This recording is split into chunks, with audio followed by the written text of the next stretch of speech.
नमस्कार, मी पूजा अग्निहोत्री कलेक्शन मधला। आज मी तुमच्यासाठी एक साऊथचं खूप फेमस कांचीपुरम सिल्कचा पॅटर्न आणले आहे। हे जनरली खूप हाय रेंजचं असतं, जवळजवळ 20,000 25,000। तर सगळ्यांना हे वर्थ नाही वाटत इतके महागाचे साड्या घेणं। तर ह्या मी बजेटमध्ये सेमी कांचीपुरम घेऊन आलेली आहे।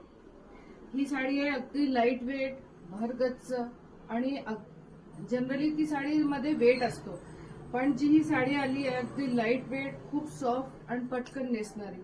याच्यातले कलरही खूप सुंदर आहे। जनरली तुम्ही सगळ्यांना कोणाला गिफ्ट देऊ शकता, तुम्ही स्वतः घालू शकता आणि अगदी बजेटमध्ये आणि खूप सुंदर साडी आली आहे। याच्यामध्ये सुंदर एक असा रामा कलर डुअल शेड मध्ये आहे, लाईट अँड डार्क। खूप सुंदर कलर आहे वाटतोय। धूप छावमुळे ही साडी खूप गोड दिसते। पूर्ण साडी अशी छान अशी भरगच्च साडी आहे। असा याचा पदर आहे, पूर्ण साडी अशी भरलेली आहे आणि सुंदर अशी याची बॉर्डर आहे। छान मोठे काठ आहे याला आणि याचा हा असा ब्लाउज पीस आहे।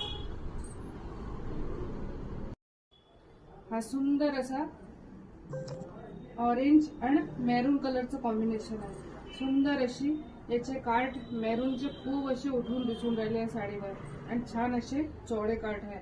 तुम्ही व्यवस्थित जर प्लेट्स मध्ये घेतली तर ही साडी खूप मस्त दिसेल आहे। आणि पूर्ण याचा असा मेरून कलरचा असा पदर आहे, मेरून कलरचे काठ आहे, वर अशी छोटी बॉर्डर चालली आहे। खूप मस्त साडी आहे, छान अशी भरलेली आहे।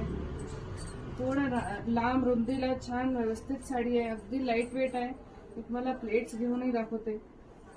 अगदी सॉफ्ट साडी आहे, पटकन बिलकुल फुगणारी नाही आहे। पण तुम्हाला वाटत असेल किती सॉफ्ट वाटून राहिलाय। आणि याचा हा असा सुंदर कॉम्बिनेशन मध्ये ब्लाउज पीस। हा खूप सुंदर आणि युनिक कलर आहे, आता तुम्ही पाहिला नसेल। हा इतका मस्त कलर नवीन आलाय। हा असा इंग्लिश टोन मध्ये कलर आहे, किंवा असं म्हणू शकता की वाळलेली मेहंदी असते ना, कोरडी मेहंदी, तसा कलर आहे आतला। आणि ग्रीन कलरचे याचे सुंदर असे मोठे काठ आहे। खूप सुंदर साडी आहे, खूप मस्त दिसेल आहे। काही वेगळा कलर तुम्हाला घालायची इच्छा आहे तर हा अगदी मस्त कलर वाटतोय। याचा ग्रीन कलरचा असा पदर आहे, पूर्ण साडी अशी भरलेली आहे। याचे काठमुळे खूप सुंदर वाटून राहिली साडी। आणि याचा हा ग्रीन कलरचा ब्लाउज पीस आहे। तर असा कलर आला याच्यामध्ये, मधला कलर आहे अगदी असा जांभळा आणि रॉयल ब्लू कलरची काठ आहेत, रॉयल ब्लू कलरचा पदर आहे।